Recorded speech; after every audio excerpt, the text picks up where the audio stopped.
April 27, 1865. The SS Sultana, designed for 376 people, is carrying 2,400 Union soldiers, prisoners of war who survived the Civil War, going home. At 2 a.m., the boilers explode. 1,800 die, more than the Titanic, buried on page 3 because America was mourning Lincoln. This is the story of the SS Sultana. April 24, 1865. Vicksburg, Mississippi. The SS Sultana sits at the dock, preparing to head north to Cairo, Illinois. She's a side-wheel steamboat, one of hundreds that ply the Mississippi River carrying passengers and cargo. But today, the Sultana is carrying something different, something valuable, something that will make her captain very rich. Union soldiers, prisoners of war, thousands of them. The Civil War officially ended 2 weeks ago when Robert E. Lee surrendered at Appomattox, but the war's aftermath is still unfolding. Confederate prison camps are releasing tens of thousands of Union prisoners, emaciated, sick, desperate to get home. The U.S. government has contracted steamboats to transport these men north, and they're paying per head, $5 per enlisted man, $10 per officer. For steamboat captains, this is a gold rush.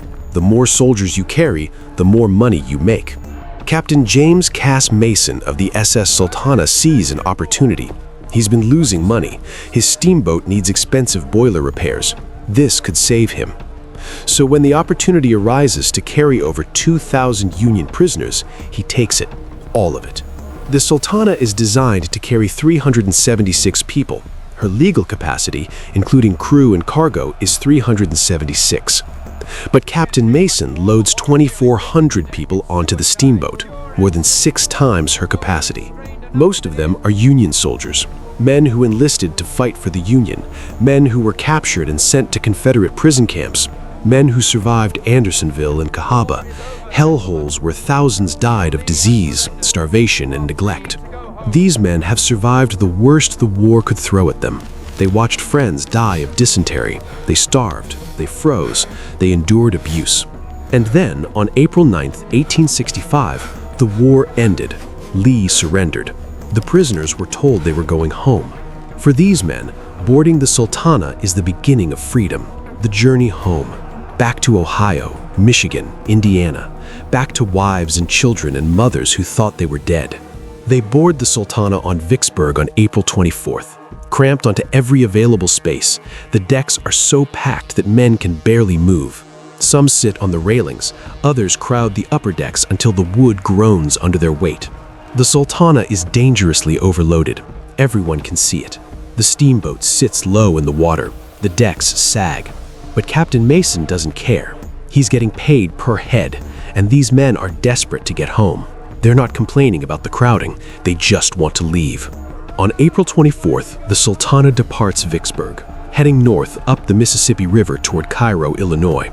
For the Union soldiers aboard, this is it, the final leg, just days from home. But there's a problem, a fatal problem, one that Captain Mason knows about but has ignored. The Sultana's boilers are damaged. They've been leaking. A proper repair would require removing the boilers entirely, a process that would take days and cost money. Instead, Captain Mason had a patch job done, a temporary fix, just enough to get the steamboat running. It's dangerous. The boilers are under enormous pressure. With 2,400 people aboard, the Sultana's engines are working overtime to push the overloaded vessel upstream. The boilers are running hot, too hot. April 27, 1865, 2 a.m. The SS Sultana is 7 miles north of Memphis, Tennessee. Most of the 2,400 passengers are asleep. Soldiers packed onto every deck, huddled together for warmth on the cold April night. They're exhausted. Many are still sick from prison camp. Some have dysentery, others are malnourished. But they're going home. That's all that matters. Then, at 2 a.m., the Sultana's boilers explode. The explosion is catastrophic. 3 of the 4 boilers detonate simultaneously.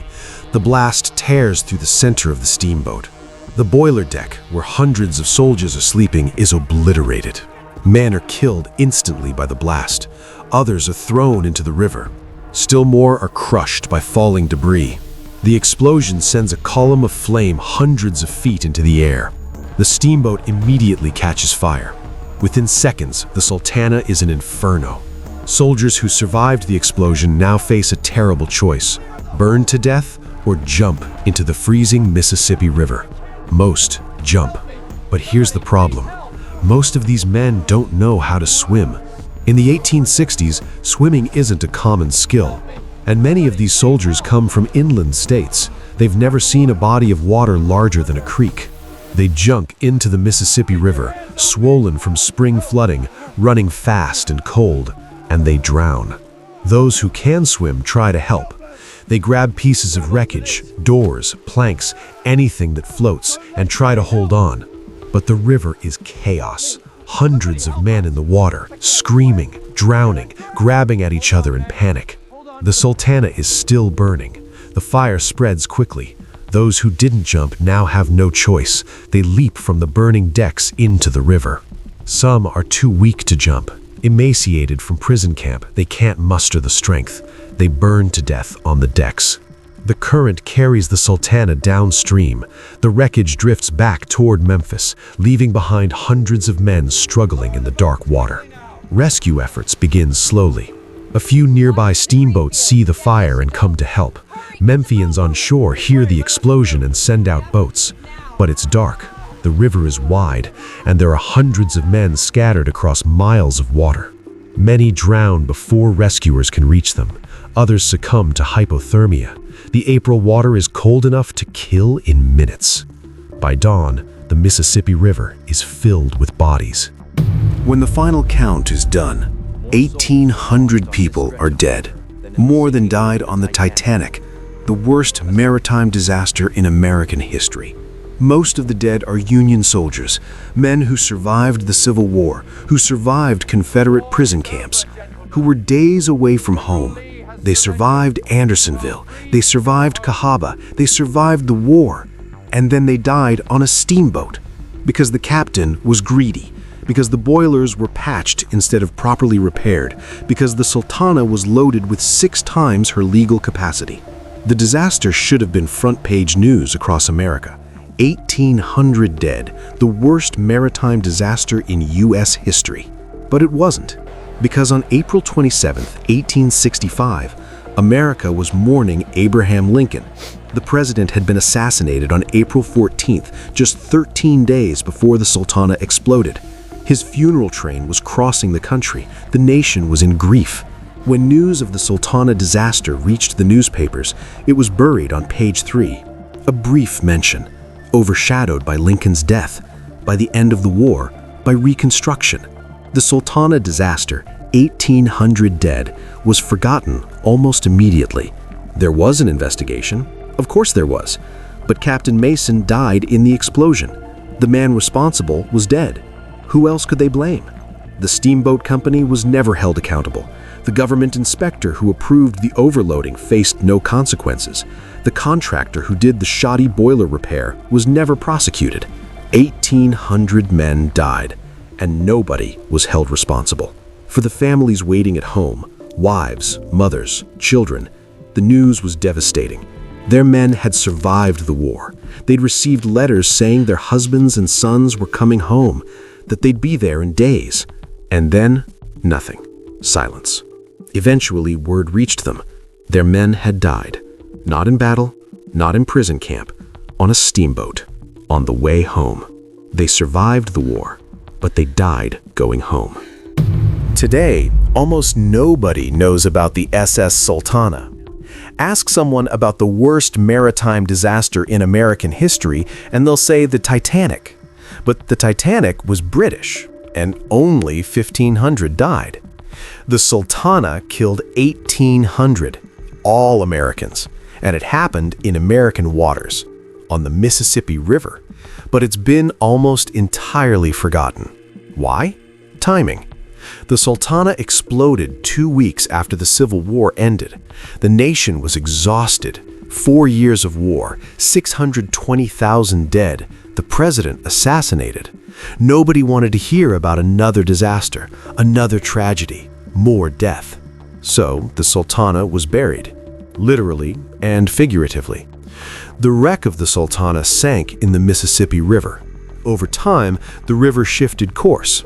Today, the wreck lies under a soybean field in Arkansas, buried under 20 feet of mud.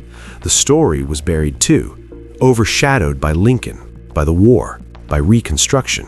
But the Sultana deserves to be remembered, not just because 1,800 people died, but because of who they were. These were men who enlisted to fight for the Union, who were captured, who survived the worst prison camps the Confederacy had, who endured starvation, disease, abuse. They survived all of that, and then they died because a steamboat captain got greedy, because boilers were patched instead of repaired, because profit mattered more than safety. They died going home, days away from their families, from freedom, from the lives they'd fought for. The SS Sultana disaster is the worst maritime disaster in American history. 1,800 dead, more than the Titanic. But while the Titanic has movies, books, and museums, the Sultana has a small memorial in a town most people have never heard of. The men aboard the Sultana survived the Civil War. They survived Confederate prison camps. They survived hell. And then they died going home. Remember the SS Sultana. Remember that the worst disasters are often the forgotten ones.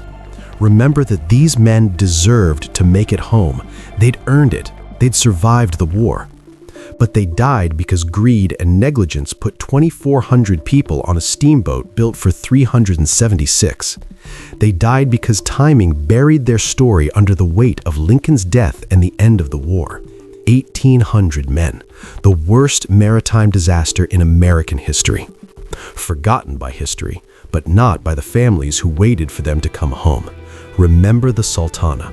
Remember the men who survived the war, but died going home.